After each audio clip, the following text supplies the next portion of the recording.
Students welcome to this lecture. इस lecture में हम डिस्कस करेंगे liquid metal fast breeder reactor, जिसको LMFBR से भी डिनोट किया जाता है।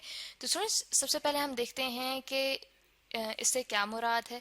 रिएक्टर से मुराद स्टूडेंट्स ऐसी डिवाइस होती है जिसके अंदर न्यूक्लियर रिएक्शंस के थ्रू एनर्जी हासिल की जाती है, और जो रिएक्टर्स हम डिस्कस करेंगे इस लेक्चर में, उस रिएक्टर के अंदर फिशन प्रोसेसेस होते हैं और उन फिशन प्रोसेसेस के थ्रू एनर्जी हासिल की जाती है। ठीक है, तो यहाँ पे हम लिख लेते हैं कि ये हमारे पास डिवाइस है, ठीक है, न्यूक्लियर एनर्जी हासिल करने के लिए, न्यूक्लियर एनर्जी हासिल करने के लिए, और उस न्यूक्लियर एनर्जी को फिर इलेक्ट्रिकल एनर्जी में कन्वर्ट किया जाता है ताकि उसको यूटिलाइज किया जा सके, यूज़ किया जा सके। तो जो रिएक्टर हम डिस्कस करेंगे उसके अंदर फिजन प्रोसेस होगा, ठीक है, फिजन प्रोसेस होगा, और उस फिजन प्रोसेस के रिजल्ट में हम एनर्जी हासिल करेंगे। तो स्टूडेंट्स यहाँ पे हमारे पास लिखा हुआ है कि जो हमारे पास रिएक्टर है वो ब्रीडर रिएक्टर है। ब्रीडर रिएक्टर से मुराद ये है कि ये जो रिएक्टर है इसके अंदर जो फ्यूल यूज़ होता है, यानी कि वो मटेरियल जिसके अंदर फिजन प्रोसेस के थ्रू एनर्जी हासिल की जाती है, वो मटेरियल ये रिएक्टर खुद बनाता है। ठीक है, तो दैट मीन्स कि हम यहाँ पे लिख सकते हैं कि जो हमारे पास ब्रीडर रिएक्टर है ये ब्रीड करता है, ठीक है, इट ब्रीड्स या फिर मेक्स, ठीक है, मेक्स फ्यूल, ठीक है, फ्यूल यानी कि वो मटेरियल जिसके अंदर फिजन प्रोसेस होना है, ठीक है, फ्यूल फ्रॉम यहाँ पे हम बल्कि लिख लेते हैं कि न्यूक्लियर, ठीक है, nuclear fuel from fertile material, ठीक है, फर्टाइल मटेरियल। तो समझ यहाँ पे फर्टाइल मटेरियल से ये मुराद है कि ऐसा मटेरियल जो कि फिजनेबल ना हो, ठीक है, यानी कि जिसके अंदर फिजन प्रोसेस ना हो सकता हो, लेकिन उसके अंदर ये एबिलिटी हो कि उसे एक फिजनेबल मटेरियल में कन्वर्ट किया जा सकता हो, उसे कहा जाता है फर्टाइल मटेरियल। तो ऐसा रिएक्टर जो कि एक फर्टाइल मटेरियल को, मटेरियल के यहाँ पे हमने आई नहीं लिखा, ठीक है, फर्टाइल मटेरियल को एक फिजनेबल मटेरियल में वो कन्वर्ट करे, ठीक है, और बाद में उसे यूटिलाइज करे ताकि उसके थ्रू न्यूक्लियर एनर्जी जो है वो हासिल की जा सके, ऐसे रिएक्टर को कहा जाता है ब्रीडर रिएक्टर। और स्टूडेंट्स यहाँ पे फास्ट ब्रीडर रिएक्टर से मुराद ये है कि जो न्यूट्रॉन यूज किए जाएंगे इस रिएक्टर के अंदर, यानी कि जो न्यूट्रॉन्स फिजन प्रोसेस का बाइस बनेंगे वो फास्ट होंगे, उन्हें स्लो डाउन नहीं किया जाएगा। जैसा कि दूसरे न्यूक्लियर रिएक्टर्स में न्यूट्रॉन्स को मॉडरेटर्स के थ्रू स्लो किया जाता है, तो इस रिएक्टर में उनकी जो स्पीड है उसको स्लो डाउन नहीं किया जाएगा।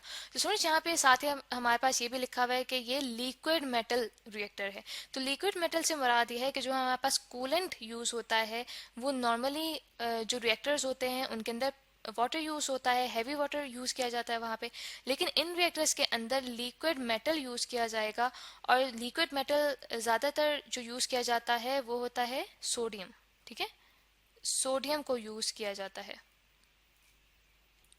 तो स्टूडेंट्स ये अभी हमने डिस्कस किया है कि liquid metal fast breeder reactor से क्या मुराद है। तो यहाँ पे हम लिख लेते हैं कि जो हमारे पास रिएक्टर होता है यानी कि LMFBR, ये किस प्रिंसिपल पे काम करता है, ये इस प्रिंसिपल पे काम करता है कि इसके अंदर जो फिजन चेन रिएक्शन होता है वो कंट्रोल्ड फिजन चेन रिएक्शन होता है, ठीक है, वो कंट्रोल्ड फिजन चेन रिएक्शन होता है, ठीक है। तो स्टूडेंट्स यहाँ पे फिजन चेन रिएक्शन से मुराद ये है कि ऐसा फिजन रिएक्शन जिसके बाद हमारे पास एक सिलसिला बन जाए फिजन रिएक्शन का, उसे फिजन चेन रिएक्शन कहते हैं। यानी कि हमने एक न्यूट्रॉन से स्ट्राइक करवाया, मिसाल के तौर पे यूरेनियम के न्यूक्लियाई को, तो आगे से आगे जितने भी न्यूट्रॉन्स एमिट आउट होंगे वो फर्दर फिजन रिएक्शंस करते जाएं, तो हमारे पास एक जंजीर की सूरत बन जाएगी, एक सिलसिला आ जाएगा हमारे पास फिजन रिएक्शंस का। और स्टूडेंट्स इन्हीं फिजन रिएक्शंस को कंट्रोल में लाने का मतलब ये है कि हमारे पास जब हद से ज़्यादा न्यूट्रॉन्स एमिट आउट होना शुरू हो जाते हैं, तो तब हमारे पास जो फिजन रिएक्शंस हैं उनमें से हमारे पास बहुत ज़्यादा अमाउंट में एनर्जी आना शुरू हो जाती है, जिसकी वजह से एक्सप्लोजन का डर होता है। इसीलिए ऐसे फिजन चेन रिएक्शंस को कंट्रोल किया जाता है। तो स्टूडेंट चीज़ों हमारे पास LMFBR होते हैं, यानी कि ब्रीडर रिएक्टर होते हैं। इनके अंदर जो फ्यूल यूज़ किया जाता है, यानी कि मटेरियल जिसके अंदर फिजन प्रोसेस होता है, वो फिजनेबल मटेरियल नहीं होता, बल्कि इसके अंदर सबसे पहले फर्टाइल मटेरियल डाला जाता है। ठीक है, तो फर्टाइल मटेरियल स्टूडेंट्स ऐसा मटेरियल होता है जो कि फिजनेबल तो नहीं होता, यानी कि उसके अंदर फिजन प्रोसेस नहीं हो सकता, लेकिन उसके अंदर यह एबिलिटी होती है कि उसको एक फिजनेबल मटेरियल में कन्वर्ट किया जा सके, यानी कि ऐसे मटेरियल में कन्वर्ट किया जा सके जिसके अंदर फिजन प्रोसेस हो सकता है। तो इसीलिए इस रिएक्टर को ब्रीडर रिएक्टर कहा जाता है, क्योंकि वो एक फर्टाइल मटेरियल से फिजनेबल मटेरियल बनाता है। और स्टूडेंट्स, ये रिएक्टर एक नॉर्मल न्यूक्लियर रिएक्टर के मुकाबले में ज़्यादा अहमियत का हामिल इसीलिए है कि इसके अंदर जो न्यूक्लियर फ्यूल सप्लाई होती है वो ज़्यादा होती है, क्योंकि हमारे पास नेचर में यूरेनियम 235 सिर्फ 0.7% मौजूद होता है। ठीक है, यहाँ पे हम लिख लेते हैं कि नेचर में सिर्फ 0.7% नेचर में मौजूद होता है यूरेनियम 235, जो कि एक फिजनेबल मटेरियल है और न्यूक्लियर रिएक्टर्स में यूज़ किया जाता है। जबकि इसके मुकाबले में यूरेनियम 239, ठीक है, यूरेनियम 238 99% मौजूद होता है नेचर में। तो इसीलिए एक रिएक्टर में फ्यूल सप्लाई को बढ़ाने के लिए इस यूरेनियम 238 को यूज़ किया जाता है, और इसके थ्रू जो प्रोसेस होता है वो हमारे पास इस तरह से होता है कि जो यूरेनियम 238 है, ठीक है, यूरेनियम 238, ठीक है, इसके साथ जब एक न्यूट्रॉन स्ट्राइक हो, ठीक है, यानी कि बम्बार्ड किया जाए इसके ऊपर, तो हमारे पास एक्साइटेड फॉर्म में आ जाता है 239 यूरेनियम, जिसका एटॉमिक नंबर होगा हमारे पास 92। ठीक है, तो ये हमारे पास है एक्साइटेड फॉर्म। ठीक है, एक्साइटेड यूरेनियम का न्यूक्लियाई है, जबकि ये जो हमारे पास यूरेनियम था ये नॉन फिजनेबल है। ठीक है, यानी कि यहाँ पे हम लिख लेते हैं कि ये नॉन फिजनेबल है। तो स्टूडेंट्स, ये जो हमारे पास यूरेनियम एक्साइटेड फॉर्म में आता है ये रेडियो एक्टिव होता है और ये डिके कर जाता है, यानी कि ये बीटा रेज एमिट आउट करता है, बीटा पार्टिकल्स एमिट आउट करता है और डिके करता है। ठीक है, डिके करके ये कन्वर्ट हो जाता है नेप्टूनियम में। ठीक है, यहाँ पे हम लिख लेते हैं कि ये नेप्टूनियम में कन्वर्ट हो जाता है। नेप्टूनियम का जो एटॉमिक मास होता है वो होता है 239 और एटॉमिक नंबर होता है 93।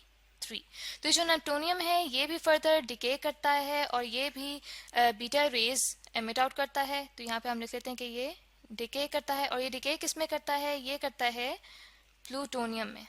ठीक है, ये प्लूटोनियम में डिके करता है। प्लूटोनियम का जो एटॉमिक मास है वो होता है 239 और एटॉमिक नंबर होता है 94।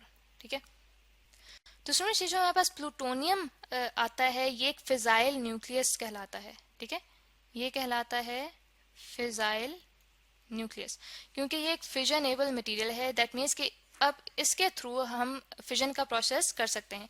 दैट मीन्स कि जब इसी प्लूटोनियम के ऊपर न्यूट्रॉन को स्ट्राइक करवाया जाए, जैसा कि आप यहाँ पे देख सकते हैं कि न्यूट्रॉन को प्लूटोनियम, जिसका एटॉमिक मास है 239 और एटॉमिक नंबर है 94, ठीक है, तो तब हमारे पास दो न्यूट्रॉन्स एमिट आउट होते हैं।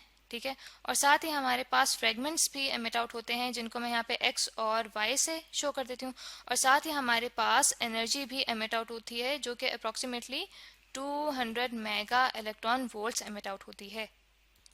तो स्टूडेंट्स, यहाँ पे हम देख सकते हैं कि हमारे पास रफली उतनी ही एनर्जी एमिट आउट होती है जो कि एक दूसरे न्यूक्लियर रिएक्टर में एमिट आउट होती है, जिसके अंदर यूरेनियम 235 यूज़ होता है और जिसके अंदर मॉडरेटर हैवी वाटर यूज़ किया जाता है। तो स्टूडेंट्स, इससे फर्दर हम इस टॉपिक को नेक्स्ट लेक्चर में डिस्कस करेंगे। तो आई होप स्टूडेंट्स कि यहाँ तक आपको liquid metal fast breeder reactor अच्छे से समझ आ गया होगा।